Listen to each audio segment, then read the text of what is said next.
नमस्कार, मैं हूं प्रवीण गौतम। दोस्तों, नीट परीक्षा मामले में 3 छात्रों के कबूलनामे ने मोदी सरकार को पूरी तरह एक्सपोज कर दिया है। मोदी सरकार के शिक्षा मंत्री धर्मेंद्र प्रधान में शर्म है तो इस्तीफा दे देना चाहिए, क्योंकि उन्होंने दावा किया था कि कोई पेपर लीक नहीं हुआ है, विपक्ष बेवजह राजनीति कर रहा है।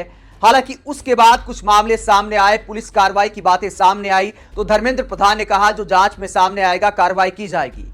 लेकिन शुरुआत में ही धर्मेंद्र प्रधान ने विपक्ष पर बेवजह राजनीति करने का आरोप लगा दिया था और दावा किया था कि पेपर लीक का कोई मामला नहीं है। कांग्रेस और विपक्षी दल छात्रों को उकसा रहे हैं, तो अब धर्मेंद्र प्रधान क्या बोलेंगे?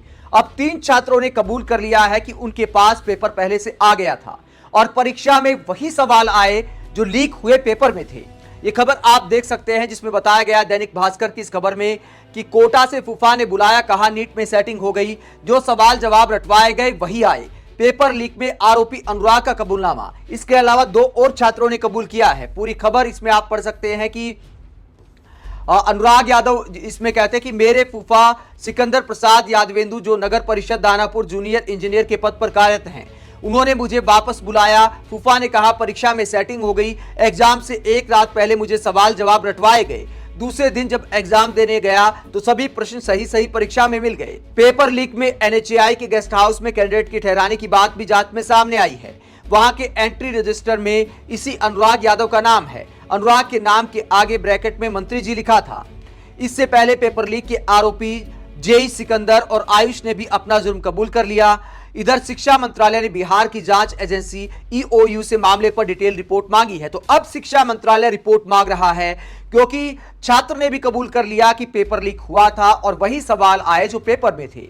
पहले शिक्षा मंत्रालय और शिक्षा मंत्री साफ नकार रहे थे कि कोई पेपर लीक नहीं हुआ, छात्रों को उकसाया जा रहा है, अराजकता फैलाने की कोशिश की जा रही है। जो छात्र लगातार मांग कर रहे थे कि काउंसलिंग ना की जाए, परीक्षा रद्द की जाए, उनको कहा गया कि आप इस तरह धैर्य मत खोइए, अराजकता मत फैलाइए। सुप्रीम कोर्ट का हवाला दिया गया कि सुप्रीम कोर्ट में जब मामले को लेकर कोई निर्णय आएगा तब देखा जाएगा।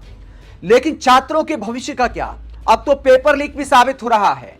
अब आखिरकार धर्मेंद्र प्रधान उन छात्रों को क्या जवाब दे पाएंगे जिनकी घोटाले की वजह से, पेपर लीक की वजह से रैंकिंग कम आई है? उनके भविष्य के साथ खिलवाड़ के लिए कौन जिम्मेदार है? और इस पूरे मामले को लेकर वरिष्ठ पत्रकार रवीश कुमार क्या कहते हैं? धर्मेंद्र प्रधान जब पूरी तरह एक्सपोज हो गए तो रवीश कुमार कहते हैं कि भारत को शिक्षा मंत्री की नहीं, परीक्षा मंत्री की आवश्यकता है।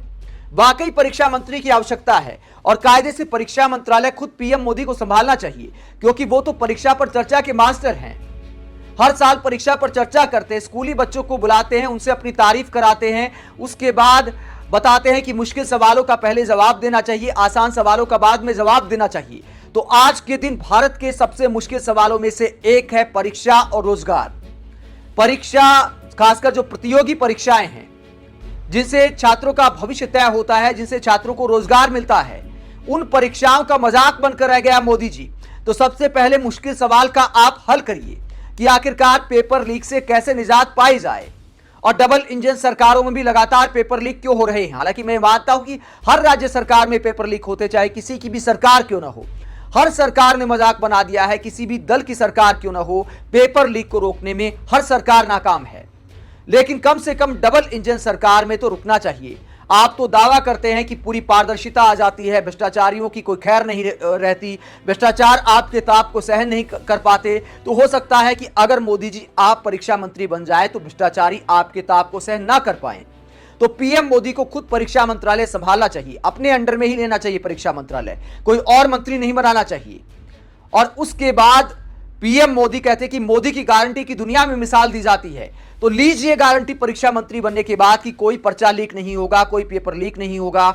और उसके बाद आप परीक्षा आयोजित करा के दिखाइए, लगातार कई ऐसी परीक्षा आयोजित करा के दिखाइए जिसमें कोई पेपर लीक ना हो। कम से कम 1 साल ऐसी परीक्षाएं आयोजित करके दिखाइए, वरना कोई मोदी की गारंटी का मतलब नहीं है, कोई परीक्षा पे चर्चा का मतलब नहीं है। और अगली बार कम से कम परीक्षा पे चर्चा करें तो उन्हीं छात्रों को बुलाएं जो पेपर लीक की बीमारी से परेशान हैं। उनसे पूछिए भैया, परीक्षा पे चर्चा इस बात पर करें कि पेपर लीक को कैसे रोका जाए, उनकी राय लीजिए और उसके बाद कड़े कानून बनाइए, उनको इंप्लीमेंट करिए। पहली बात तो परीक्षा कराते ही नहीं। रेलवे की भर्ती पंचवर्षीय योजना बन गई, परीक्षा कराएं तो पेपर लीक हो जाते हैं, उसमें टाइम खराब हो जाता है। यूजीसी नेट की परीक्षा भी रद्द कर दी गई क्योंकि उसमें भी पेपर लीक की आशंका सामने आ गई। छात्रों के साथ मजाक है, कैसे ट्रैवल करते हैं, पैसा खर्च करते हैं, टाइम खर्च करते हैं, बसों में ट्रेन में धक्के खाकर जाते हैं। कईयों को माँ बाप को साथ लेकर जाना पड़ता है, खासकर अगर हम बेटियों की बात करें तो कई अपने पेरेंट्स के साथ जाती हैं परीक्षा केंद्र पर। उन्हें कितनी परेशानी का सामना करना पड़ता है। उसके बाद पता चलता है कि परीक्षा रद्द हो गई, उसके बाद फिर से तैयारी करो, फिर से माँ बाप के साथ जाओ या फिर बस ट्रेन में धक्के खाओ। तो छात्रों का मजाक बन गया है, युवाओं का मजाक बन गया है। इसीलिए रवीश कुमार कहने को मजबूर हैं कि भारत को शिक्षा मंत्री की नहीं, परीक्षा मंत्री की आवश्यकता है। और सिर्फ मोदी सरकार की बात है, राज्य सरकारों में क्या हो रहा है। डबल इंजन सरकार का उदाहरण आप देखिए। यूपी में क्या खबर सामने आई है। यूपी में खबर यह सामने आई है कि आप देखिए, योगी मोदी की डबल इंजन सरकार है। यूपी पुलिस पेपर लीक में बड़ी कार्रवाई, परीक्षा कराने वाली कंपनियों को किया ब्लैक लिस्ट, संचालक पर लटकी गिरफ्तारी की तलवार। तो वहां पर भी जो यूपी पुलिस में पेपर लीक का मामला था, उसे लेकर अब कंपनी को ब्लैक लिस्ट कर दिया गया है। और पूरी खबर यह है कि उत्तर प्रदेश पुलिस कांस्टेबल भर्ती परीक्षा की नई तारीखों का ऐलान जल्द होने वाला है। लेकिन उससे पहले उत्तर प्रदेश पुलिस भर्ती एवं प्रोन्नति बोर्ड ने परीक्षा आयोजित करने वाली गुजरात के अहमदाबाद की स्थित एजुटेस्ट कंपनी को ब्लैकलिस्ट कर दिया है। आगे खबर में बताया गया है कि इस कदम के बाद अब एजुटेस्ट को उत्तर प्रदेश में किसी भी सरकारी विभाग में होने वाली भर्ती परीक्षाओं में काम करने का मौका नहीं मिल पाएगा।